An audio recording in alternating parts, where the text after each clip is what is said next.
Salut, aujourd'hui on s'attaque à la déco de mon salon. Pour ceux qui n'ont pas suivi, je déménage en Alsace dans la maison de mes parents où j'ai grandi. L'idée c'est de me réapproprier un peu cet espace, le transformer petit à petit pour qu'il me ressemble vraiment. J'espère que ça vous plaira. Alors voilà le salon avant, j'avoue j'aime déjà beaucoup le sol, la cheminée et les poutres et heureusement parce que ça risque pas de bouger de sitôt, mais on va changer certains trucs. Bon, dans ce salon, il y a des choses que j'adore et il y a des choses que j'aime pas. La première, c'est que je trouve que le salon il était assez froid, on avait une table basse qui était un peu trop haute, pas très agréable pour se poser. On a des sortes de tabourets pour se mettre à la petite table, mais c'était pas la bonne hauteur, puis genre ils sont un peu branlants, tissus, ils s'abîment et compagnie. Un truc que j'aime pas trop, mais ça je comprends, c'est que la télé est en mode dans un angle. Je sais pas pourquoi ça me stresse, mais j'aime pas non plus l'idée qu'elle soit en hauteur. Ça va, elle est pas non plus tout en haut du coin et inclinée en mode on est dans un PMU, mais je trouve que dans l'agencement d'un salon, ça me stresse en fait que l'œil soit attiré par ce gros truc noir dans un coin en hauteur et tout. Donc au-delà du canapé maison de retraite, mais en fait pour le dos, c'était aussi une manière de pas forcément avoir la tête qui baisse plus que ça vers le bas. C'est juste que vas-y, moi je suis très habituée à avoir ma télé beaucoup plus basse, c'est ce que je compte faire. Ma mère adore les petits éléments de déco de type lanterne, de type diffuseur à huile essentielle qu'on n'utilise jamais, petite cruche avec des fleurs séchées, encore une fois des fleurs séchées avec un genre de lanterne en bois qui est transformée en vase, ces bougeoirs sans bougie, cette guirlande là derrière, je n'en peux plus non plus. Et bien sûr, la maison à oiseaux pour cacher un peu la box, mais qui en fait est juste posée dessus. Un truc que je n'ai pas mentionné, ce superbe tableau en marqueterie. En fait, c'était à mon arrière-grand-mère. Et peut-être que vous le trouvez affreux, néanmoins, je l'adore. Je pense qu'il est juste mal placé, genre là, il est trop haut. J'avoue, ce meuble, ma mère l'aime beaucoup, mais moi, j'ai du mal. Je n'aime pas trop le côté stratifié, enfin, le côté faux bois. J'aimerais bien changer ce meuble-là pour un truc un peu plus adapté, moins profond aussi, plus contre le mur, intégrer la box et tout ça pour que ce soit plus discret, qu'il y ait moins de choses posées en fait. Donc je vais enlever des petits trucs de déco déjà pour alléger tout ça. Après à terme, j'aimerais bien changer de meuble, soit pour quelque chose en bois, soit peut-être un meuble Tilco. Dites-moi si vous avez déjà testé Tilco. Et même si je veux pas forcément quelque chose qui fait toute la largeur, j'aimerais que ça couvre une bonne partie.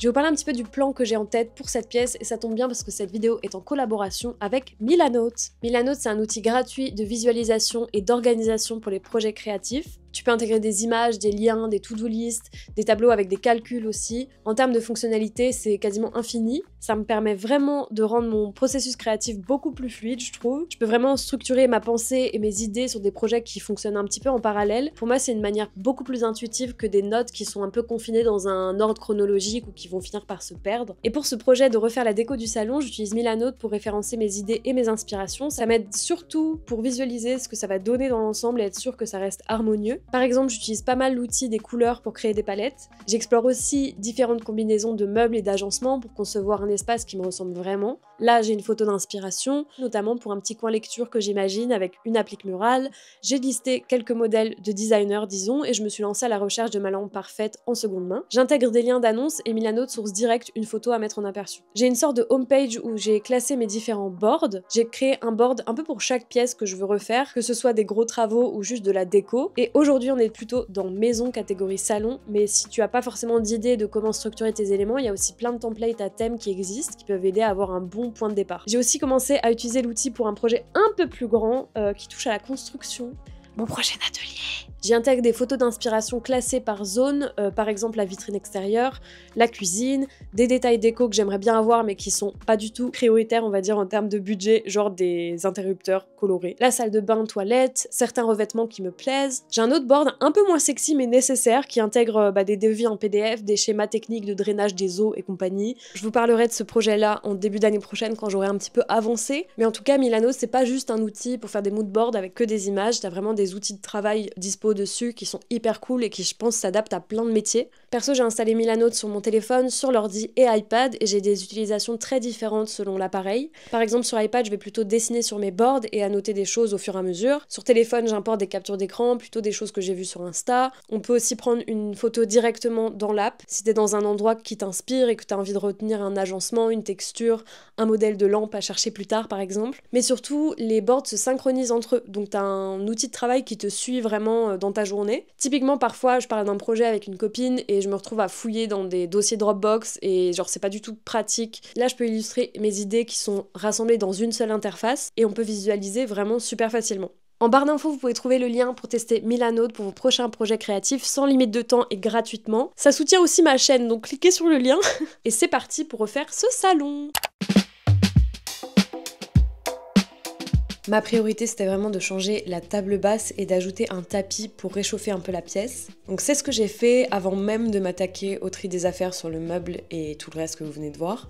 J'avais encore ce vieux tapis en jute, je crois que c'est un Ikea qui date de mon tout premier appart, donc il a quasiment 10 ans et il était sous mon lit dans ma chambre, il servait un peu à rien. Mais rien que d'avoir ajouté ça, j'ai l'impression que ça change déjà complètement l'ambiance du salon en couvrant un petit peu le sol. Je l'ai mesuré aussi parce que j'aime bien les dimensions et à terme j'aimerais un tapis assez neutre mais confortable pour qu'on puisse facilement s'asseoir par terre. J'adore ça dans les salons, avoir plusieurs options d'assises, plus ou moins hautes selon ce que tu fais, que ce soit pour manger, bosser sur l'ordi ou juste se poser pour lire. La table vient d'arriver de Pornic. Je suis trop contente. La hauteur, elle est trop belle parce qu'elle est vraiment basse, comparée à par exemple ce banc qui est vraiment la taille d'une assise. Ça va être très bien, je suis trop contente. Et du coup, j'ai pu enfin mettre ma table basse. Je me la suis faite livrer de Vendée jusqu'à Paris et ensuite je l'ai emmenée en covoiturage jusqu'à mon village en Alsace. Oui, je la voulais vraiment, ok. J'ai galéré parce qu'évidemment, aucune patience pour attendre quelqu'un qui m'aide.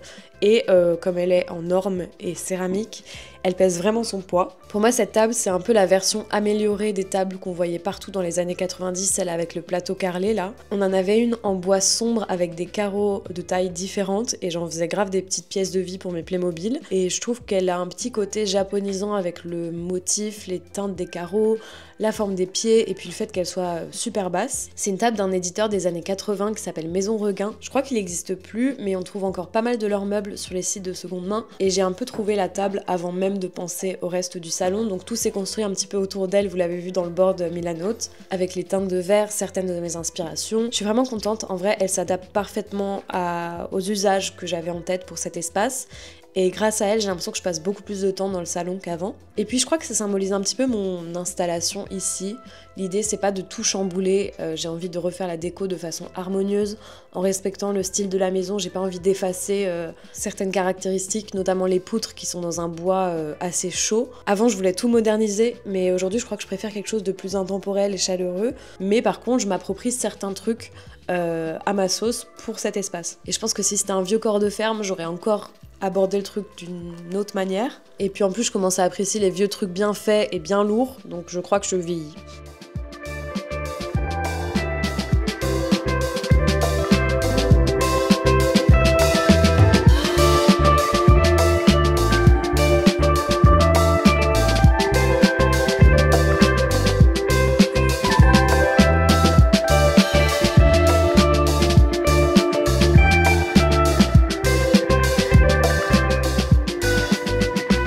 Autant je me posais jamais à ce canapé, autant maintenant que j'ai cette espèce de couverture, je suis tout le temps là. C'est un couvre-lit que j'ai trouvé sur Vinted, que j'avais acheté pour une des chambres qui font un peu froide et trop blanche pour l'instant.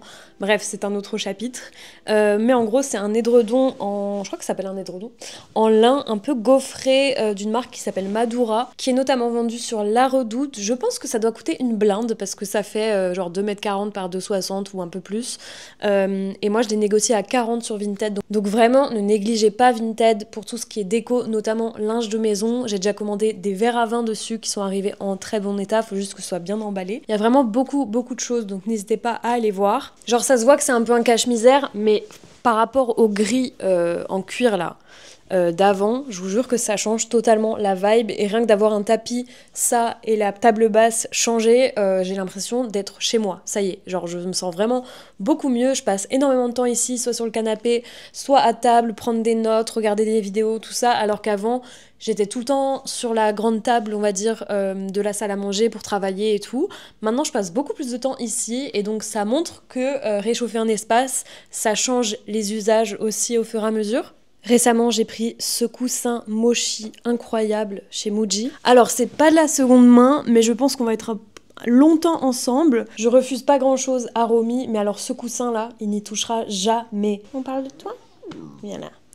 Et je l'adore pour lire. Oh là là! De base, je l'avais considéré pour faire un coussin de sol un peu, parce que j'adore m'asseoir par terre et être à la petite table. Et en fait, je suis allée le voir en vrai, parce que flemme de commander un truc et que ça me convienne pas. Et en fait, je suis tombée love du coussin, mais pas du tout pour cet usage-là, juste pour être un coussin. À terme, je veux quand même changer ce canapé, surtout parce que ma mère veut le récupérer. En fait, il est super bien parce qu'il est inclinable. Comment on appelle ça, des recliners?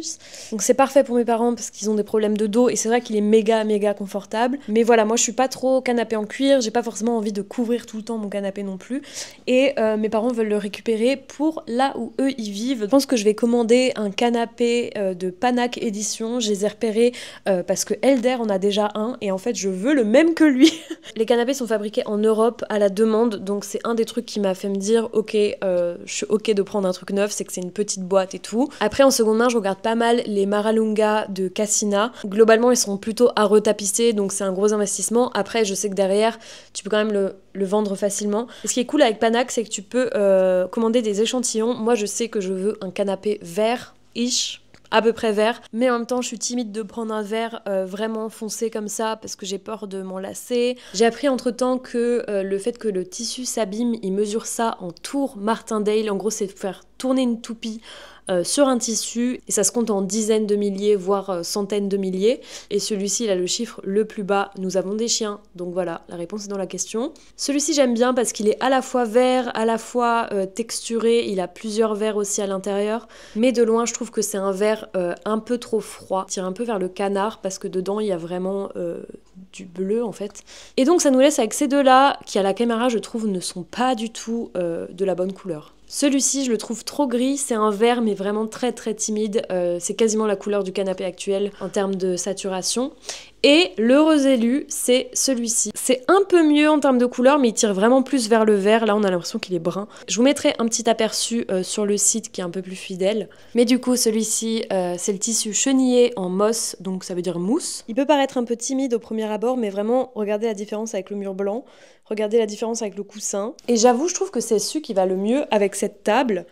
Ça fait longtemps que j'ai envie d'avoir une expérience d'écoute un peu plus analogique, on va dire, du moins déconnectée des ordis, de Spotify, de ce que j'utilise au quotidien. Le vinyle, ça me permet de découvrir des trucs de ouf, parfois même des albums qui ne sont pas dispo en streaming. Et c'est presque un objet de collection en fait, et j'avais trop envie de vivre cette expérience, même si j'ai pas vraiment grandi avec ou que j'ai pas de gens autour de moi qui le font. Et je m'en doutais bien sûr, mais c'est vraiment tout un univers. Déjà techniquement, entre ta platine, tes enceintes, selon les enceintes que tu as, il faut parfois un préampli, parfois non. Du coup à ce moment-là, j'avais juste la platine qui ne se suffisait pas à elle-même pour écouter des vinyles. Je l'ai trouvé sur Le Bon Coin. C'est une Technics SLB21. En attendant d'acheter un préampli, des enceintes, je voulais déjà tester avec ce qu'on avait sous la main. Du coup, au garage, on avait une chaîne Hi-Fi que ma maman avait acheté avec son premier salaire en 88. Oui, madame. Et des enceintes qui sont un peu vieilles, que je voulais trop essayer. C'est vraiment les enceintes que mes parents prenaient pour faire des soirées à l'ancienne. Bon, je vais déjà essayer de faire marcher ces deux trucs-là ensemble. Maintenant ça, faut que je les coince derrière. Bon, j'essaye de recréer ce que j'ai vu quand c'était encore branché en bas. Mais j'aurais peut-être dû prendre une photo. Tuner, c'est la radio, genre? Je connais que Skyrock. C'est 88, non? C'est ça? Non, mais là, il y a tellement rien, sinon ça ferait pshhh. Non, je veux que ça fonctionne. What the fuck? Maman? J'ai eu la peur de ma vie. J'étais en train de débrancher la radio dans l'armoire pour réessayer de mettre les enceintes. Et là, ça fait dans le salon. J'ai eu trop peur. Je pense qu'elle avait juste besoin d'être allumée pendant un moment.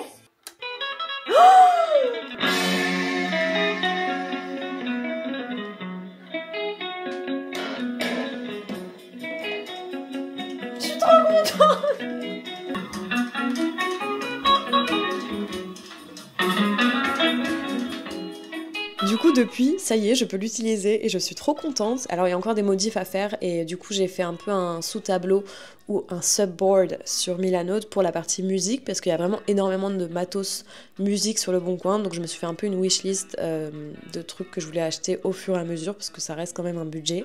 Et vraiment le Bon Coin c'est une mine d'or pour cette partie-là parce qu'il y a plein de trucs des années 80-90 qui étaient encore fabriqués de manière hyper solide. Et maintenant que j'ai à peu près compris comment ça fonctionne, je vais commencer à checker pour le reste du matos. J'ai eu à moins de 100 €, donc vraiment, c'est pas parce que Amazon ça vous livre demain et tout que ça vous coûte moins cher. Au contraire, faut prendre un petit peu le temps. Économie circulaire, let's go. Et en plus, je sais pas, il y a un charme aussi dans le fait de prendre du matos qui n'existe plus, en tout cas qui n'est plus produit. Et du coup, en ce moment, le matin, j'écoute des vinyles pour ne pas être direct dans mon ordi et tout.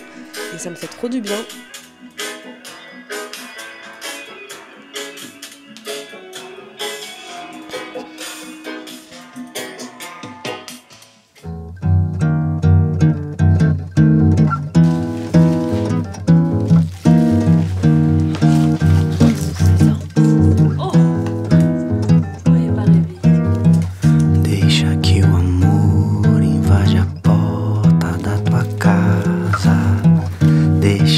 Carinho seja o beijo de uma flor.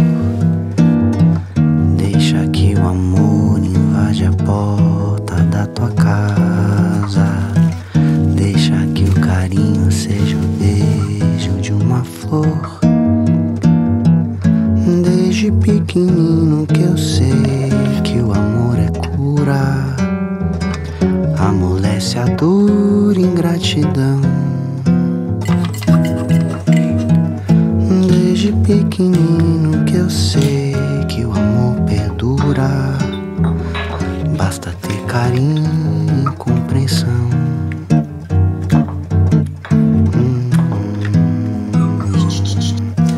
Deixa que o amor invade a porta da tua casa. Deixa que o carinho seja o beijo de uma flor. Deixa que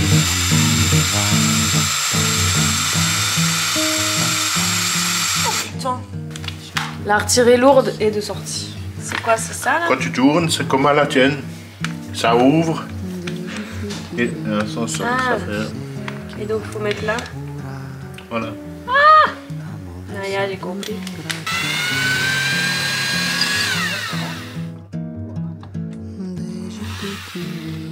Oh putain, il y a vraiment de la brique.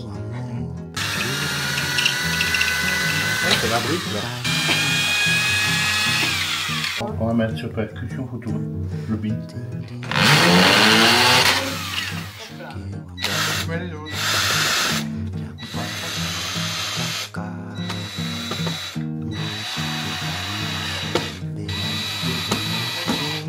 C'est bruit bien. Tout ce qui saute, c'est du mèche. Oui, mais c'est parce qu'elles sont abîmées. C'est pas? Oui. Bravo. Il fait des choses.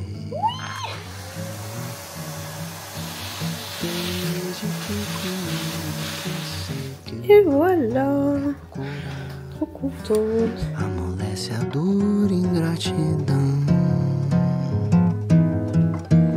Desde pequenino que eu sei que o amor perdura. Basta ter carinho e compreensão. Basta ter carinho e compreensão. Basta ter carinho e compreensão.